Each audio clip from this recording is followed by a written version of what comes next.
Okay, well, of course, first and foremost, thank you to the IGI community. As you guys know, I'm from Spain, and we don't have a game community there as such. So it's actually really cool to see everyone here, united and holding hands and making games and pretty things. We try at least. So that's really cool. And how many of you guys consider yourself like level designers or have made a level before?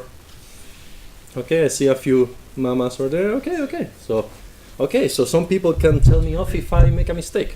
Anyway, so the talk is about level design.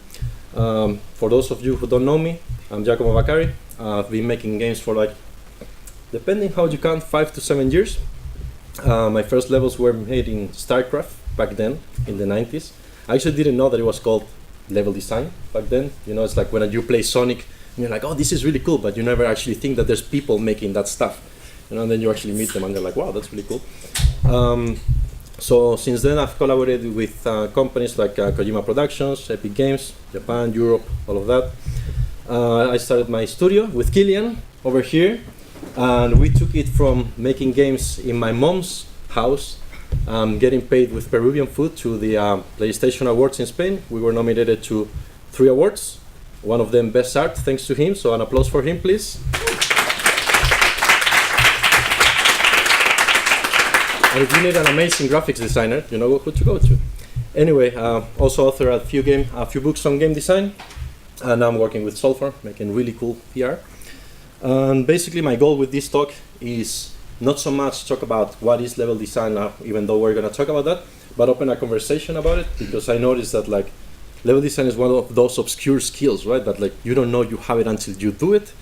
And people don't talk about it, you go to people and oh, you make games, and no one ever says I'm a level designer and I make these really cool jumps from one thing to the other, right? So I kind of want to open that conversation. And so we can start by my disclaimers. So it's going to be about 20 minutes of concepts, ideas, some of them more controversial than others. And then I'm going to show a real example of a level design concept document that I made for Konami, for Kojima Productions, which got me a job making games with Hideo Kojima, which was freaking cool. But none of these concepts are really rules per se. Every time I see someone that says, oh, this rule, or I learned this other rule about game design, 5 minutes later I see a game that breaks it and it's awesome. So it's never really rules. I'm gonna mostly discuss single player or arena multiplayer, because that's kind of my thing. No other reason than that. I mean, multiplayer, particularly modern multiplayer, I don't know so much about that.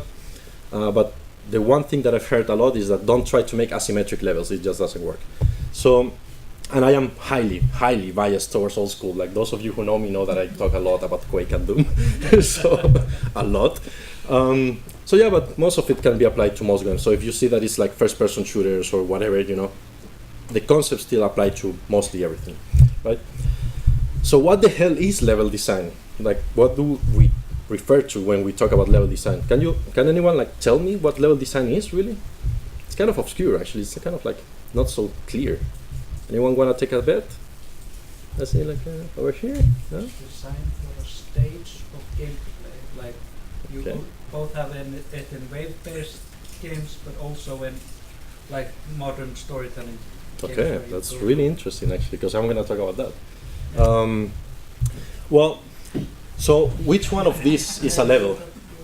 What's a level here? This is the Witcher 3, Tetris Championship Edition. This is Super Grid, that's the new Doom, and that's Pong, probably a modern version. But what of these is not a level? Can anyone say what's not a level? None of them. They're all levels, exactly. Yeah. So the interesting thing is that, of course, to be able to define what level design is, we have to define what making a game is, game design. And what a game was first defined philosophically in 1953, surprisingly. And since then, it's been a lot of versions of what a game is. The first version was by Wittgenstein. I probably butchered that name. But for this talk, I'm going to focus on what Sid Meier says, because it's the most applicable version for us, which is that a game is a series of meaningful choices, right? Everything that the player chooses is a risk-reward ratio, all these things, right? Probably everyone knows about that. But if we expand from that and we go to what you said, actually, this is my proposal for what a level design is. Level design is the process by which discrete spaces that allow meaningful choices can be conceptualized and implemented within the context of a game. And you will see two words in there in italics. The first one is a process, because this whole process that you're doing is ideally conscious and creative, but a lot of times it's just lucky. And meaningful choices means that like you're gonna take the game mechanics that are gonna be used. So that you have a game with game mechanics, and that space has to allow those game mechanics to express themselves, and sometimes even like you exploit them forward. So you have like this much game mechanic and you do something crazy with it, right? Through level design. So ideally, that discrete space, because we make level 1, level 2, level 3, level 4, will allow for these things, right? Now, so let's start from the beginning. And of course, as designers, there's something that is expected of us. You know, like what I like to call the contract, which is the responsibilities that we have towards our players.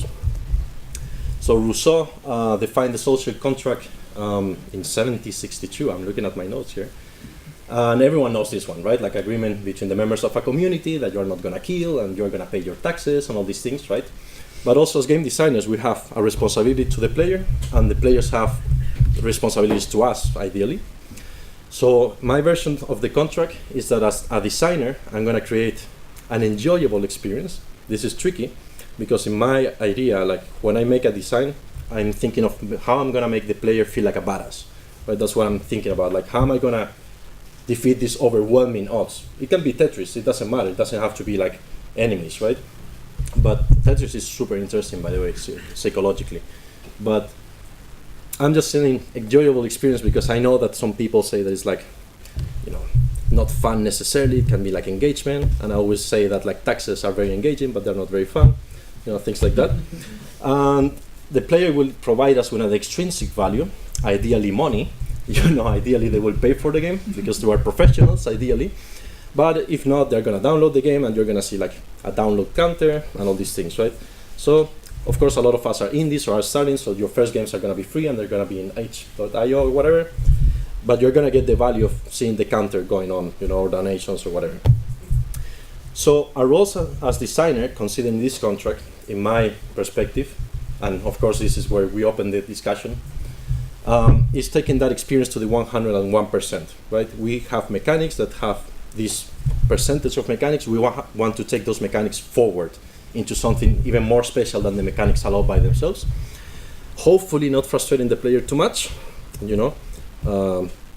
It's okay to frustrate them or confuse them a little bit, you know, if they're doing a puzzle or whatever, but you don't want them to uninstall the game because it crashed, you know, or something like that. And the 100% that I mentioned, that for me is the wow moment.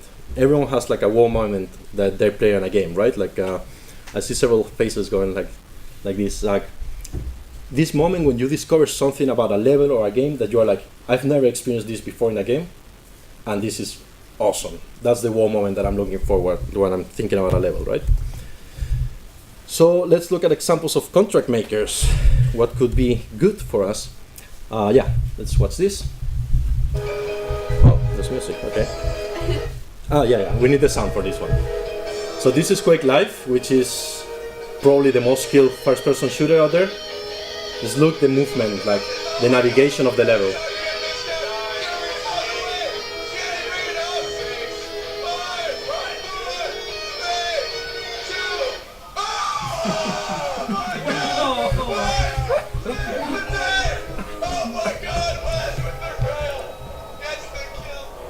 I reckon that I don't need to say where the wow moment was there, right? Like it was pretty obvious by the commentator's reaction.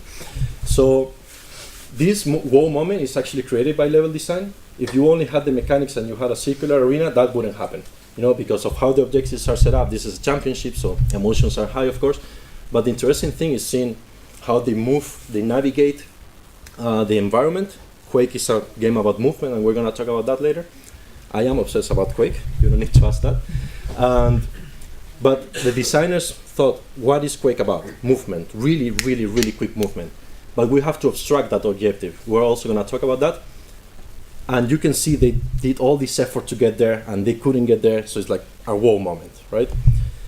So this is one of the things that we want to do, reward skill. Like these guys are incredibly skilled, like they will destroy you. But also, because we don't want to frustrate people, we have to allow learning. So this is me simulating that I'm a really bad puzzle bubble player. And Joy will remember a lot of nights playing this game. So here I'm playing like a first person, like a person who plays for the first time is kind of figuring out what's going on. And this is me playing as someone who knows how to play the game. Ignore the help because I had to kill myself to record this. So what's the difference? I'm rewarding the skill in this level to people who know how to play. If they know how to play, they just like, boom, done, right? I'm awesome. But if you're not awesome, that's fine. You can still kind of figure it out, you know, and just like, you can still have these ones and you get the right balls to like kind of put in there and you will still finish the level.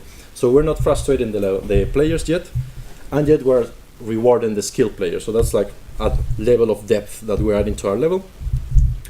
So what's a bad contract? Something that we shouldn't do.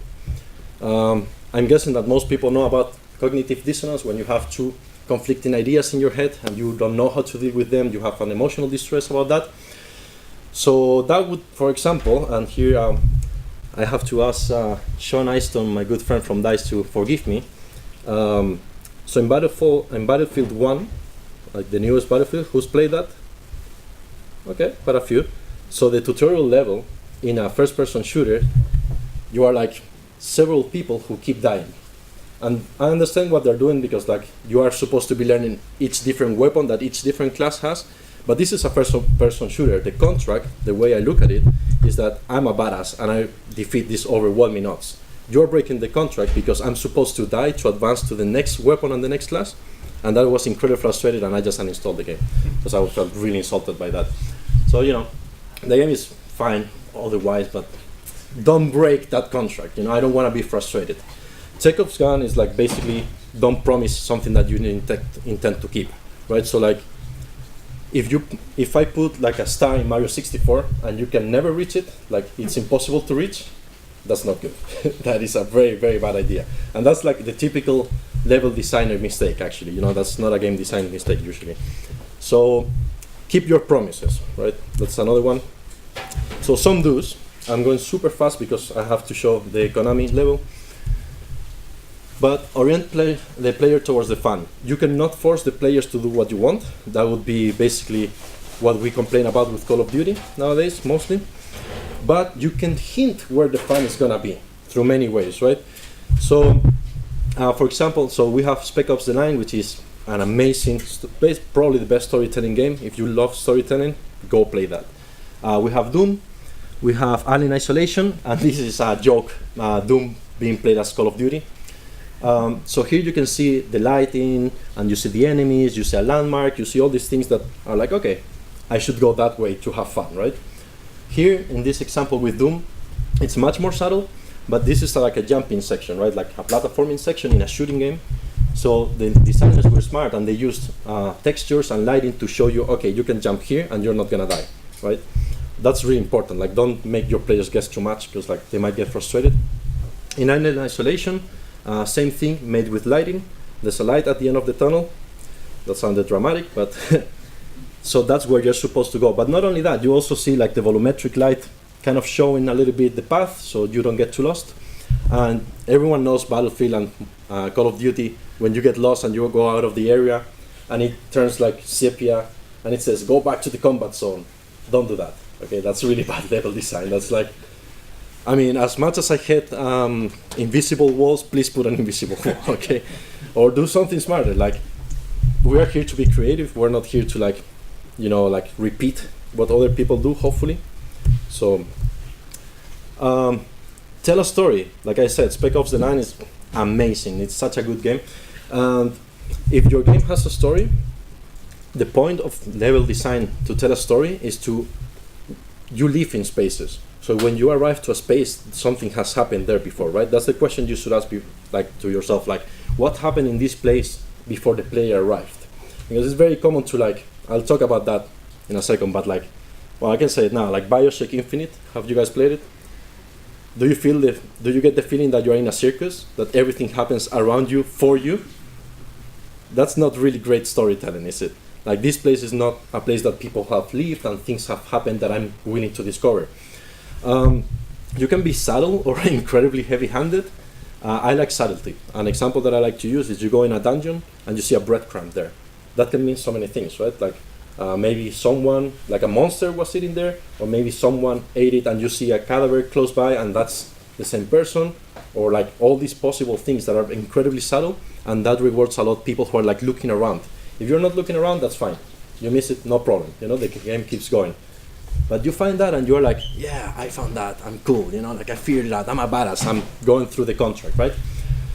That being said, this game is incredibly heavy-handed, and I still love it. You know, like, this happened before we arrive at this spot. All these people are missing, we don't know if they were killed by the militia that's there, or they were missing because of the sandstorms, we don't know. And that mystery is really cool, especially if later you use it for a twist, like in Bioshock 1. But yeah, again, don't do what Bioshock Infinite did, hopefully. But you don't really need a story to have success. Like, some of the best levels, I mean, Tetris of course makes levels itself, but like Mario, Sonic, Quake, if you are 1% as successful as those games who have no story at all in the level, you're gonna be rich. So you don't need a story necessarily. Now, pacing. This is super important and super difficult. And I could not find a better picture than this for what, I don't know. I just found this and I was like, fine. And I just love the cigarette over here. You know, it's like, just, you finish the game and you smoke a cigarette, right? But of course, when you go into a concert and you were outside and it was quiet and you go inside and it's like 200 decibels or whatever, that's really irritating, right? Your brain has a capacity to adapt to stimuli really quickly. So you don't want that either in levels. You don't want to walk into the first level and 25 shooters, like snipers shooting at you. You know, that's not going to be fun. So you have to create an interest curve. You can do that through several means. Threats, it's like the direct, actually, enemy confrontation. So like, you know, like a sprawler enemy or whatever. Impetus is the most difficult one. I actually don't know how to create impetus, and I'm not sure you can really, like, scientifically. It's like kind of a mixture of a lot of things, but that's like the desire of the player to continue forward, right? The best way that I found to do that is with music. For example, if you play Quake 2, the music is like da, da, da, da, da, da, or in the new Doom, they're really good examples, and it makes you want to go forward and keep fighting, right? But it's like a really difficult thing to set out to do properly. Tension is easier, and it's really important. I'll explain that in a second. Tension is the perceived danger, like you anticipate what's going to happen, or the encounter that is going to happen, or, you know, like in Puzzle Bobble, for example, in Tetris, the anticipation of I'm going to get the wrong piece or the wrong color, right? So that's tension. And tempo, again, is a little bit like the speed of the level, and that can be many things. So, for example, the speed at which enemies spawn, or like where they spawn, how quickly you change from room to room, and visually change also music, you know, a lot of things. There's a lot of techniques for that, but at least that's one that you can control much more than impetus.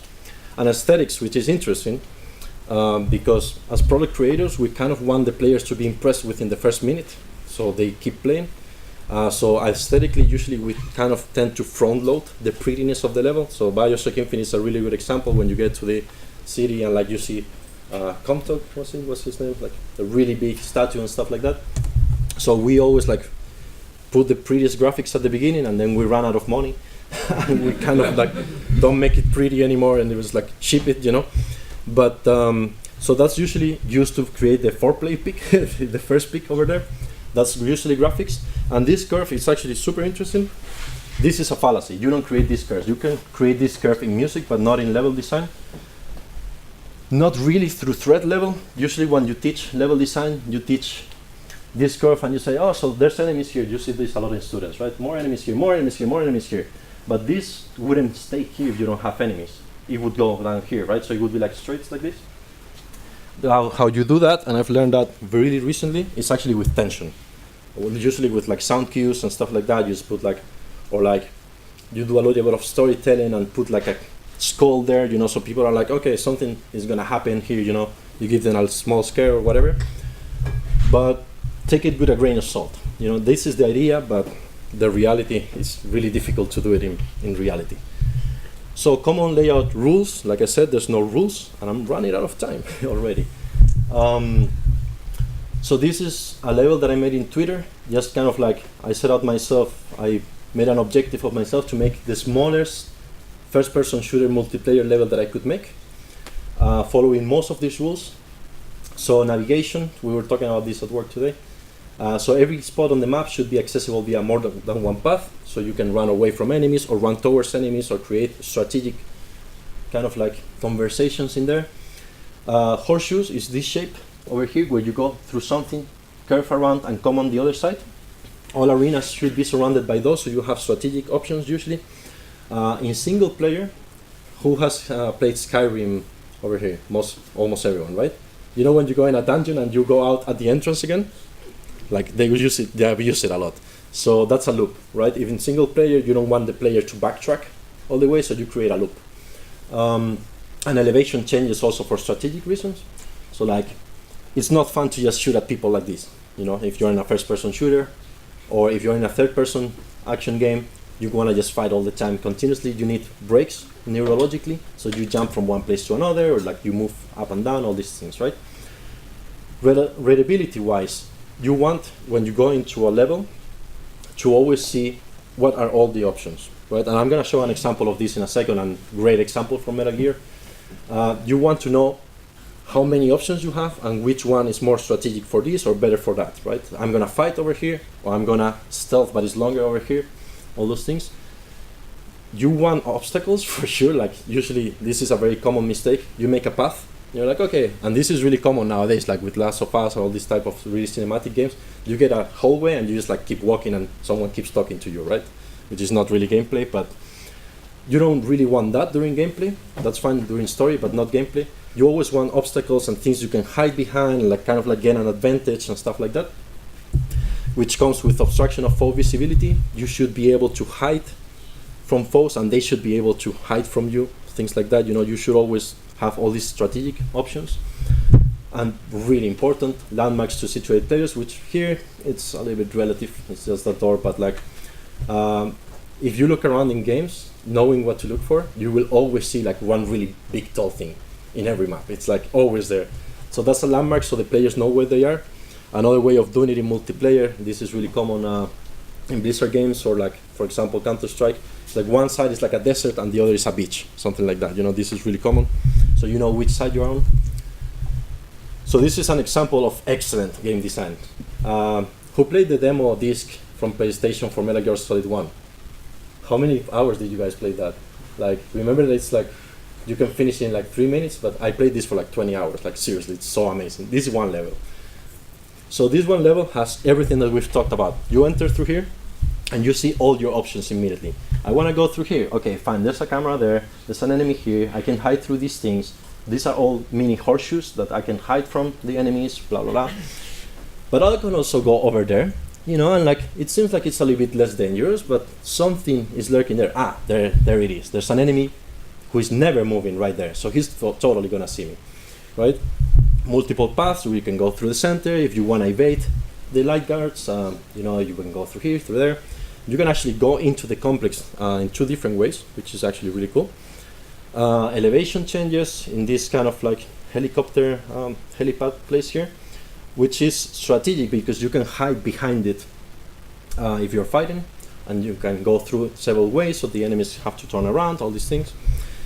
There's also, if you go into combat, there's obfuscation, like there's places where they don't see you and you don't see them, so you have to move around. And basically it's like everything you want in a really good level. And who can tell me what's the landmark here? It's not like as obvious as usually it is. Like the whole building is a landmark. It's so big, it's just there, right?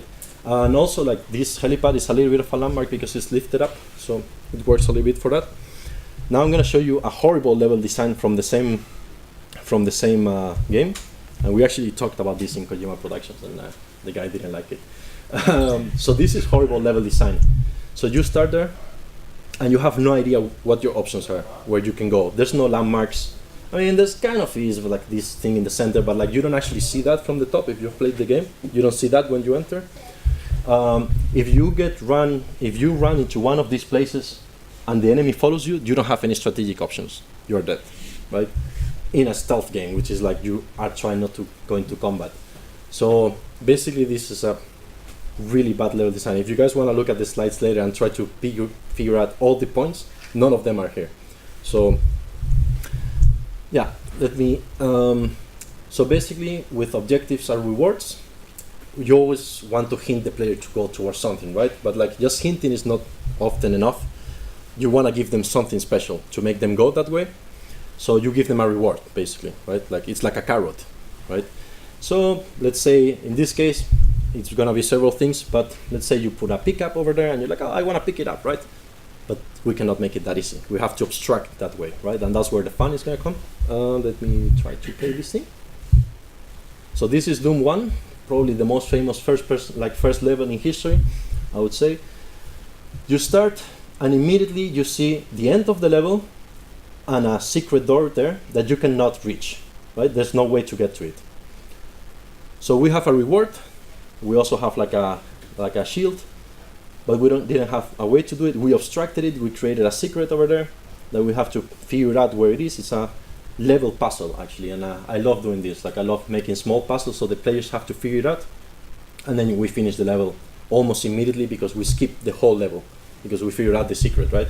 The puzzle. I mean, I literally didn't kill anyone, no items, nothing, right? So basically, like Hannibal Lecter said, we covet what we see, and you see these things, right? And you want them. So the player systematically is gonna think, how do I get that, right? So now we're setting up an objective and we want to set up a puzzle. And the cool thing about creating puzzles in levels, which is not done so much nowadays, unfortunately, is that if the person doesn't wanna do it, that's fine. You know, they don't miss on the experience of the normal path. But if they wanna do it, there's an added depth to the game. Right? Like you can play it for the secrets, you can play it for the speed, you can play it for a lot of things. So that adds enjoyment. Like every time that you do something special that most people don't know about, you're gonna feel good about yourself, and that's our contract with the player, right? You are a badass. So yeah, now I have to click somewhere else because let's see. Yes. So this is gonna be the most controversial part of the talk, and you know there seems to be a lot of confusion sometimes with like students. How many of you guys would like to go into level design but never done it yet? Okay, a few. Can you guys do art at all? Okay, one over here, maybe a few. Okay. Well, so with my students in Spain, what I figured out a lot of the times is that people confuse making a level pretty with making a level design that is fun, right? So I wanted to like clear up a few of the confusions there. And these are just my opinions. Like a lot of people are not gonna agree, that's fine. You know, and like you can tell me your opinion later. And I would love that. But obviously every level is going to pass an art test later, and an art pass, and I'm going to talk about that as well. But you guys know about this. Almost everyone has seen this probably, right? So this is how we made levels in 1993. This is Call of Duty, right? But people say this like, oh, like, screw Call of Duty, it's not so good. But there's a good reason why this happens. And it's like Call of Duty wants to be realistic visually, right? And the thing about realism is like, well, I propose that we shouldn't look at realism to create fun. The reason why I say that is that fun, like realism is not created to make wow moments. That's not what we have in everyday life. You go to the kitchen, you don't get like, oh, whoa, you know, like a secret on the wall, you know? We live in environments that are really comfortable. We created these environments towards ourselves, and even games that are like Stalker, you know, which are like awesome. And use environment in dangerous ways and stuff. We actually evolved to live in that space, you know, like this kind of like open environment. So our brain kind of like knows what's happening, you know. It's not, there's never going to be a wall. And actually Stalker has to resort to enemies jumping from nowhere and invisible like enemies and stuff. And that's why so many modern games are, I would dare say, bland, is because you cannot create a really cool scene, a really cool level based on a supermarket. You know, you have to go to something a little bit more abstract, something more crazy. Supermarket versus space station. What gives you more freedom to create something crazy and fun? The space station, right? Because you don't know what to expect. It can be anything, right? So that's kind of like one of my disagreements with modern level design, and something that I try to deal with. Likewise, who can tell me what game is on the left? Quake 3 Arena, awesome, right? Everyone knows this level. It's like, it's one of the coolest levels ever. It's so much fun. Who knows which level this is from which game? it could be any game, right? Like it could be, it's The Last of Us, but no one had any idea, right? Like, why? Because it's like a completely normal place, but it's so much beautiful artistically, right? So I like to propose, and this is also very controversial, I know, that level design shouldn't be about pretty and about detailed. It should be about character. This place has a lot of character. You know what this is.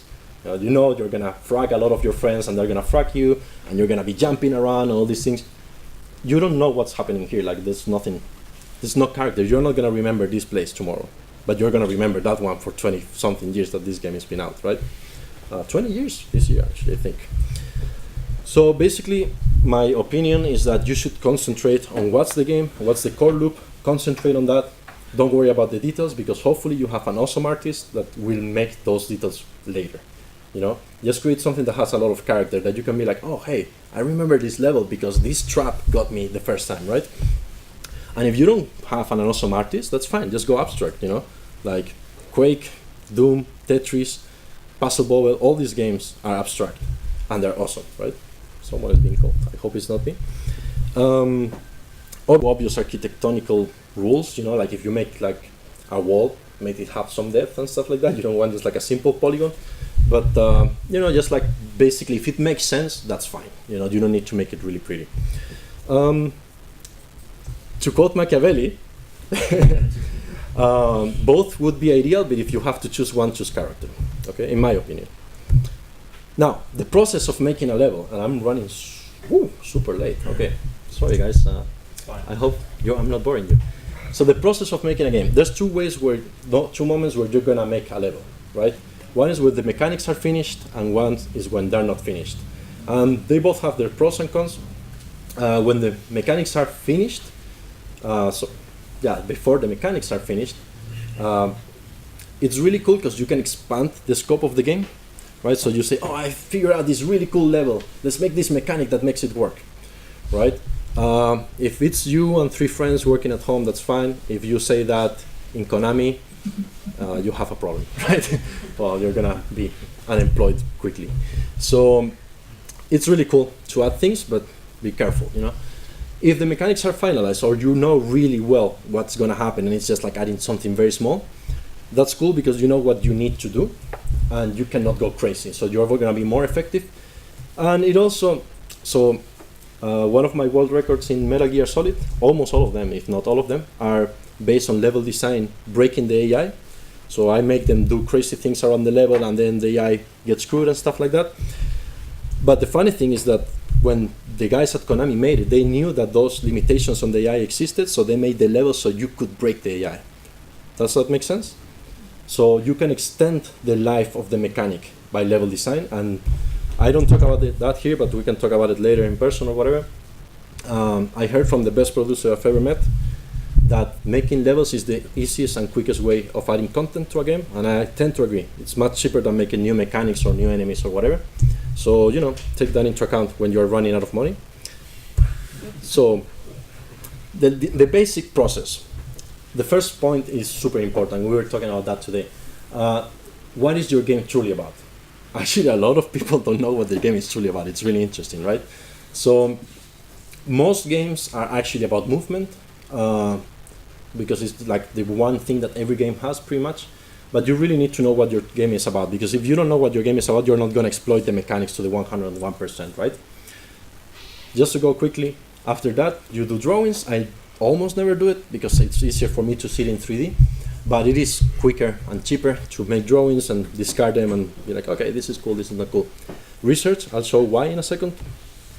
Desired outcomes, what do you want the person to feel in this level? Action, fear, whatever, I'll show why in a second as well. Desired interactions, so like NPC interactions, switches, things like that, right? Like how is the level going to interact with the player and the mechanics, right? Then you block out, which for you guys who don't know is like you make really ugly cubes and put them around and play around them. Then playtest, then block out, then playtest. At infinitum, check Blocktober, it's super cool in Twitter. And they show like Uncharted 4 levels before they were finished and stuff like that. It's super cool. And then we get to the Passage of Madness, or the Pit of Despair, which is when you run out of time and ideas and money, We all know this feeling, right? And then you start making a lot of prefabs and just changing the texture here and there and putting it, reusing it everywhere. And then you start destroying, like abusing game mechanics to entertain yourself because you've been working on that level for 3 months and you don't know what the hell to do anymore. So you just do like this, and then poof, it worked. And you're like pretty happy with yourself, you know. Like you go to your boss and you tell him, "Hey, I did it." You know, it's like it's all here. It's not like, you know, and so considerations for RPass. This is something that you want to know up front before you start making your level. What's the theme? What's the atmosphere? How am I gonna hint to a bigger world? Again, I don't want the player to be like, "Oh, this world revolves around me." I don't think that's good anyway. Simple to understand gameplay architecture means don't make like these crazy stairs. I mean, you can do it for effect, but don't do all the levels like that. Like usually, there's a tendency to make a really crazy level at like the previous to last level of every single first-person shooter based on science fiction, like Stalker or like Metro and stuff like that. But yeah, keep it there. You know, don't go too crazy. Environmental consistency. Don't make this room, this side be a desert and that side be a jungle. You know. And impressive landmarks. Just as your artist, you know, what's a cool landmark? And they will start talking for 20 minutes and you'll be like, okay, fine, do that one. You know, so, and yeah, finally, after much later than expected, I can show you guys, courtesy of Konami, a real life level design concept document